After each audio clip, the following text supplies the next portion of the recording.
Do you ever think about how cops put their lives on the line every day? Sure, it's easy enough to picture the action-packed side of the job, but there's a heartbreakingly bereaved reality we rarely discuss, that is, tragic accidents that come out of nowhere, changing everything. Today we consider 5 such real stories of policemen undergoing accidents worse than anyone would have conceived while merely trying to do their duty. Some of these accidents are gut-wrenching for the officers and their families.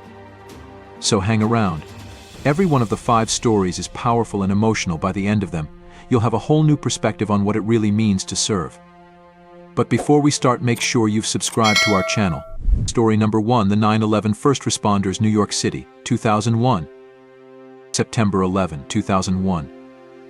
It's a date no one can forget. The day the world watched in horror as the Twin Towers fell.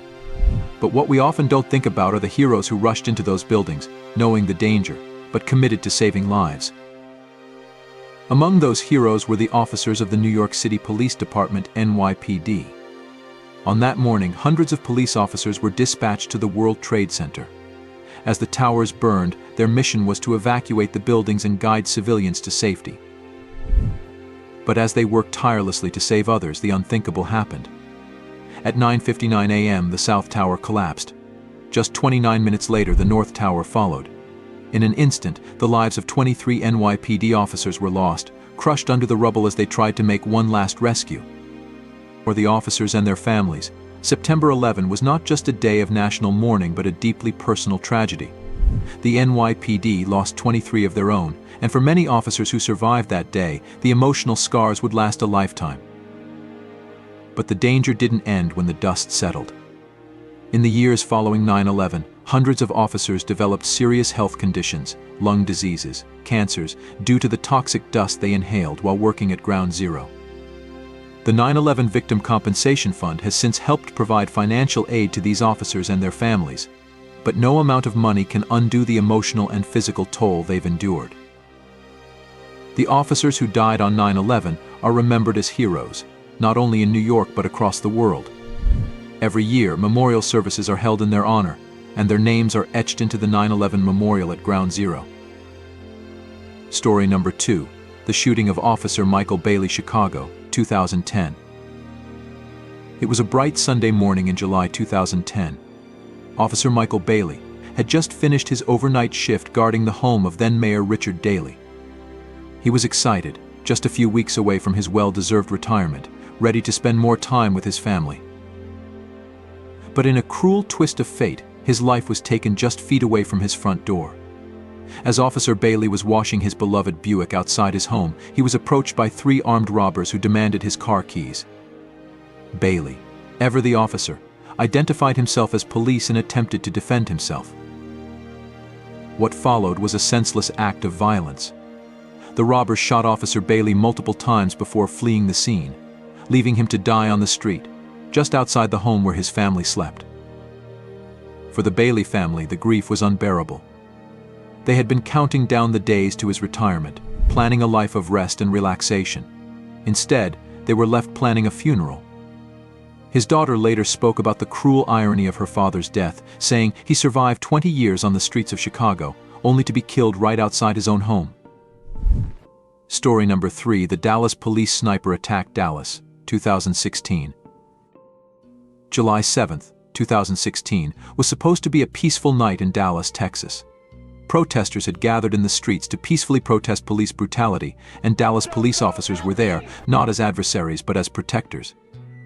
The event was calm, with officers even posing for photos with demonstrators. But then, out of nowhere, gunfire erupted. A sniper, hiding in a parking garage, opened fire on the unsuspecting officers below. The gunman, motivated by anger over police-involved shootings in other parts of the country, specifically targeted the officers, using the peaceful protest as cover for his attack. When the chaos ended, 5 officers were dead, 4 from the Dallas Police Department, and 1 from the Dallas Area Rapid Transit DART. 9 other officers were injured, and the city was left in shock.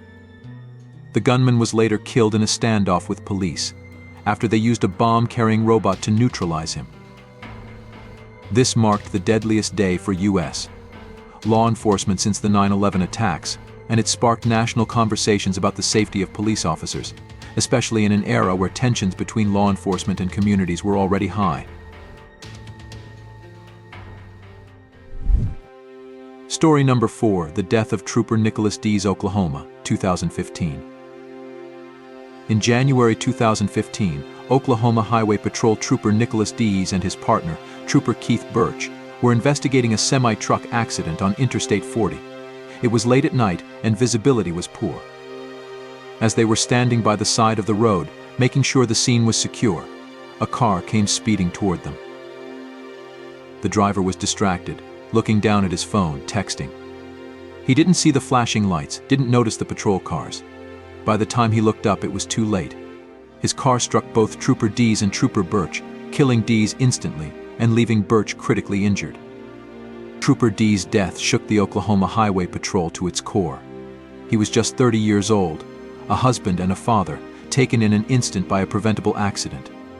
Trooper Birch, though he survived, faced a long road to recovery, both physically and emotionally. This tragedy highlighted the dangers of distracted driving in a way that statistics alone never could. The driver who hit Trooper Dees was convicted, and his case became a rallying cry for tougher laws against texting while driving.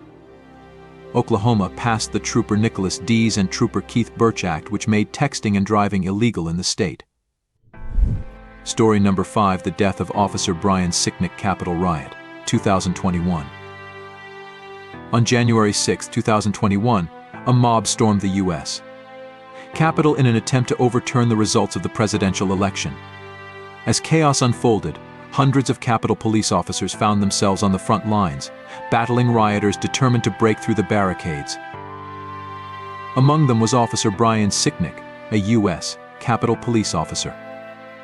As the mob breached the building, Officer Sicknick was attacked, sprayed with bear spray, and hit with a fire extinguisher. After the attack, he returned to his division office where he collapsed. He was rushed to the hospital, but tragically, he passed away the next day. Officer Sicknick's death became a symbol of the brutal violence of that day. The Capitol riot left more than 140 officers injured, and Officer Sicknick's death was a reminder of the personal sacrifices made by those who work to protect our democracy. His death led to an outpouring of grief, not just from law enforcement but from the entire nation. Officer Sicknick was honored with a ceremony in the Capitol Rotunda, and he was posthumously awarded the Congressional Gold Medal for his bravery. If these stories moved you, take a moment to show your support for the brave men and women who risk everything to keep us safe. Hit that like button, share this video, and let's honor their sacrifices together. And if you want to hear more untold stories like these, don't forget to subscribe and turn on notifications so you never miss an update. Thanks for watching.